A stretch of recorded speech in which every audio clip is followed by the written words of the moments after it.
नमस्कार विद्यार्थी मित्रांनो, मागच्या भागामध्ये आपण या आधीचा जो व्हिडिओ आहे तो व्हिडिओ तुम्ही अवश्य पहा। त्या व्हिडिओमध्ये तुम्हाला इंट्रोडक्शन या लेसनचं दिलेलं आहे, फायनान्शियल प्लॅनिंगचं। ते इंट्रोडक्शन ऐकल्यामुळे तुम्हाला पुढचा जो आपण प्रॅक्टिस सेट आता सोडवणार आहोत तो सोडवणं जास्त सोपं जाईल आणि त्याच्यातले बेसिक कन्सेप्ट क्लिअर होतील। बघा, मागच्या वेळेला तुम्हाला मी tax invoice of goods purchase यासाठी एक सॅम्पल बिल दाखवलं होतं की याच प्रकारचं बिल आपल्याला दुकानामध्ये मिळतं। हे मी आणखीन एक सॅम्पल बिल आणलेलं आहे। बघा, क्वालिटी मिल्क सेंटरचं आहे। त्यामध्ये बघा, जसं आपल्याला ह्या फॉर्मॅटमध्ये कच्चा फॉर्मॅट जो दिलेला आहे पुस्तकामध्ये त्याच प्रकारचं ओरिजिनल बिल सुद्धा आपल्याला दुकानातून मिळत असतं।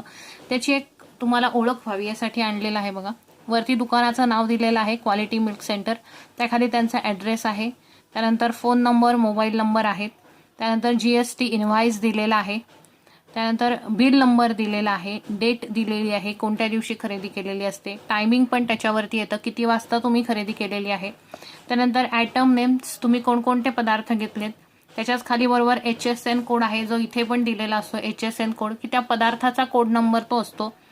मग पनीर हा पदार्थ घेतलेला आहे, त्याचा कोड नंबर खाली दिलाय, त्याच्यावरती GST लागू होत नाही म्हणून 0% दिलेला आहे। क्वांटिटी किती घेतलेला आहे तर 250 ग्रॅम्स घेतलेला आहे। रेट, त्याचा रेट जो असतो तो 1 किलोच्या भावाप्रमाणे असतो। 1 kgचा रेट असतो तो 1 kg साठी 400 रुपीज आहे, तर 250 ग्रॅम्स साठी किती येणार आहे तर तो 4th पार्ट होईल म्हणून 100 रुपीज, त्याचे अमाऊंट 100 रुपीज होती। त्यानंतर मेथी स्टिक घेतलेली आहे, त्याचा हा HSN कोड आहे, त्यावरती GST 12% लागू होतो। क्वांटिटी दिलेली आहे 250 ग्रॅम्स, त्याचा रेट 1 kgचा आहे 230 रुपीज अँड 14 पैसे। अमाऊंट त्याची होते म्हणजे पाव किलोसाठी 250 ग्रॅमसाठी आपल्याला द्यावे लागतात 58 रुपीज 4 पैसे। आता इथे खाली GST पकडून बघा, इथे अमाऊंट टोटल झाली म्हणजे ही टॅक्सेबल अमाऊंट आहे 158 रुपीज 4 पैसे, प्लस त्याच्यावरती CGST आणि GST मिळून 12% GST लागू झालेला आहे। हा 6% आणि हा 6%। मग GST आणि SGST धरून खाली टोटल व्हॅल्यू होते 165 रुपीज 00 पैसे। त्यानंतर इथे खाली GST IN नंबर पण दिलेला आहे जो इथे दिलेला असतो। जसा 27 जो आहे तो मी सांगितला होता तुम्हाला, महाराष्ट्र स्टेटसाठी वापरला जाणारा नंबर आहे तो। त्याचबरोबर पुढच्या नंबरचाही अर्थ सांगितलेला होता तुम्हाला की एक रजिस्ट्रेशन केल्याचा असतो। त्यानंतर हा जो मधला 10 नंबर्स आहेत हा पॅन नंबर असतो, हा रजिस्ट्रेशन नंबर असतो।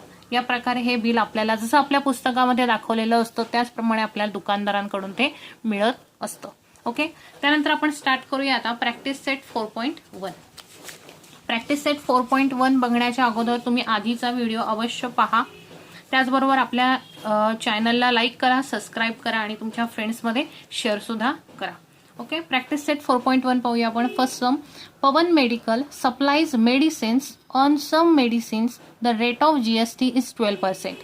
बघा, पवन मेडिकल एक शॉप आहे, त्यामध्ये काही औषधांवरती some medicines the rate of GST is 12%, काही औषधांवरती 12% एवढा GST लागू होतो।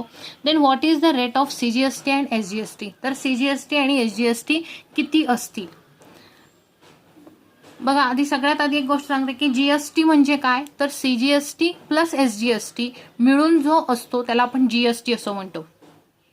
या ठिकाणी आपल्याला GST दिलेला आहे, आधी लिहून घ्यायचं आहे the rate of GST is equal to 12%। आता या GST वरून आपल्याला CGST आणि SGST काढता येईल। बघा, rate of CGST is equal to rate of SGST। CGSTचा रेट आणि SGSTचा रेट हा काय असतो, कायम सेमच असतो। मग द रेट ऑफ CGST कसा काढता येईल तर the rate of CGST is equal to half into GST, half of GST। GSTचा हाफ केला की आपल्याला CGST किंवा SGST दोन्ही मिळू शकतात। So half into 12 is equal to 6%। CGST आपल्याला मिळाला 6%। या ठिकाणी हा जो फॉर्म्युला आहे हा फॉर्म्युला लर्न करून ठेवायचा आहे। द रेट ऑफ CGST और the rate of SGST is equal to half into GST। हाई फॉर्म्युला लर्न करायचा आहे, rate of CGST is equal to rate of SGST। Then त्यानंतर आपल्याला SGST सुद्धा विचारलेला आहे, the rate of SGST is equal to the rate of CGST, so the rate of SGST is equal to also 6%। Then second sum बघू यातलं. On certain article if rate of CGST is 9%. बघा एका ठराविक वस्तूवरती CGST आपल्याला 9% एवढा भरावा लागतो.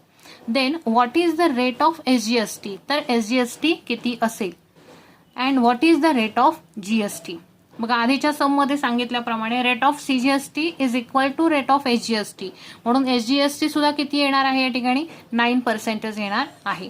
आणि what is the rate of GST विचारलंय. GST कसं काढतो आपण, तर CGST प्लस SGST, तर आपल्याला GST मिळून जाईल. बघा the rate of SGST is equal to rate of CGST. So the rate of CGST is equal to 9% आपल्याला गिवन दिलेला आहे. So therefore the rate of SGST is also 9%.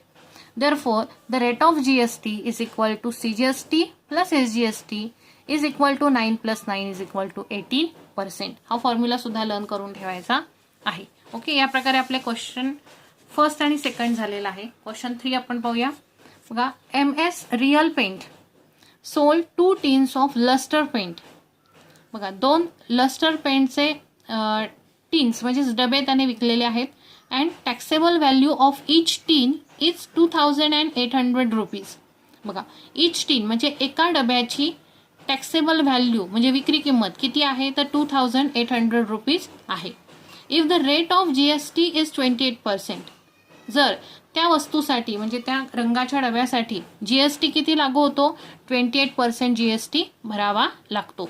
Then find the amount of CGST. तर CGST किती येईल हे शोधायचं आहे, amount शोधायची आहे. अँड SGST, CGST आणि SGST ची अमाऊंट शोधायची आहे. Charge in the tax invoice. बघा कसं सोडवता येईल. Taxable value of 1 tin of paint is equal to 2800 rupees.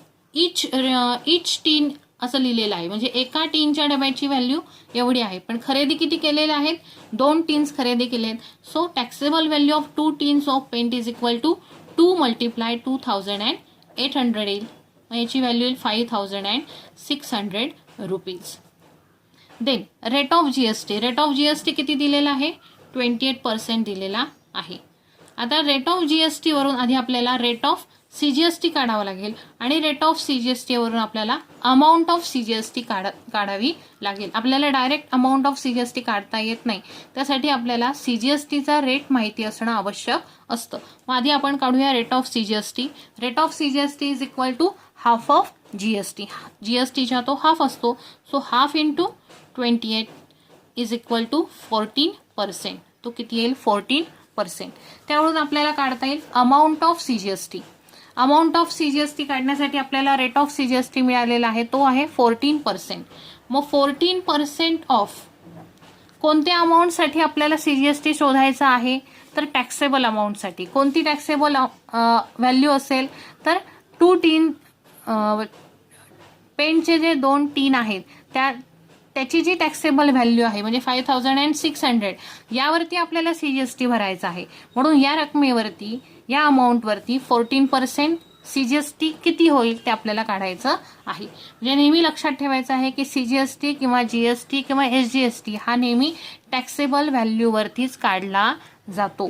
So 14% of 5600 is equal to 14% म्हणजेच काय, तर 14/100 into 5600.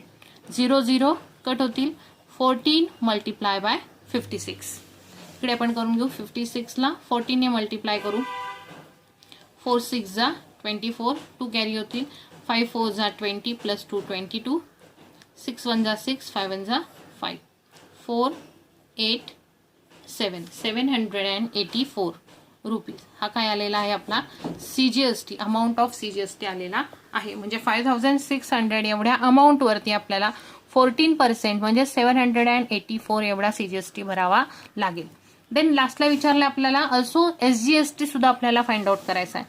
So amount of SGST is equal to amount of CGST येणार आहे. कारण का, तर rate of CGST is equal to rate of SGST असतो, म्हणून अमाऊंट सुद्धा त्याची काय येणार आहे, सेमच येणार आहे. मग अमाऊंट ऑफ CGST जर CGST 784 असेल तर SGST सुद्धा 784 रुपीज येणार आहे.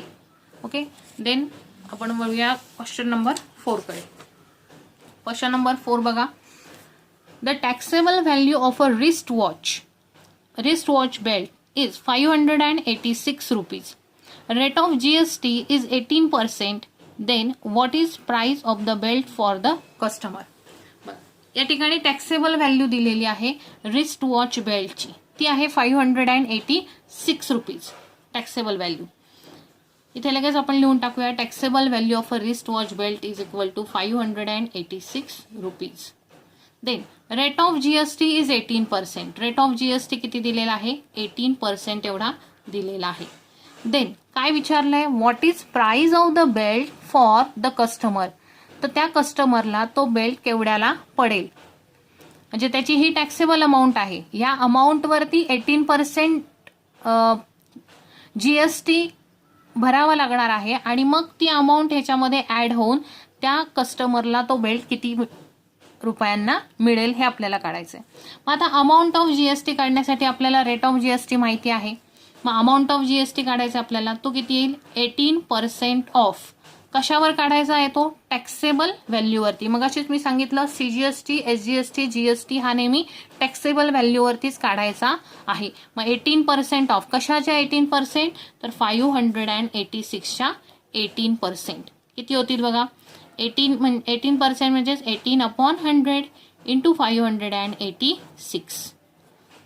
आपण याचं मल्टिप्लिकेशन करूया आधी. 18 इंटू 586, 586 इंटू 18, 8 6 जा 48, 4 कॅरी होतील, 8 8 जा 64 प्लस 4 68, 6 कॅरी होतील, 8 5 जा 40 प्लस 6 46, इकडे 1 6 जा 6, 1 8 जा 8, 1 5 जा 5, 8 8 प्लस 6 14शी 4, 1 कॅरी होतील, 15शी 5, 1 कॅरी होतील आणि इकडे 10,548 डिवायडेड बाय, हे फक्त याचं मल्टिप्लिकेशन आहे, डिवायडेड बाय 100 करायचं आहे.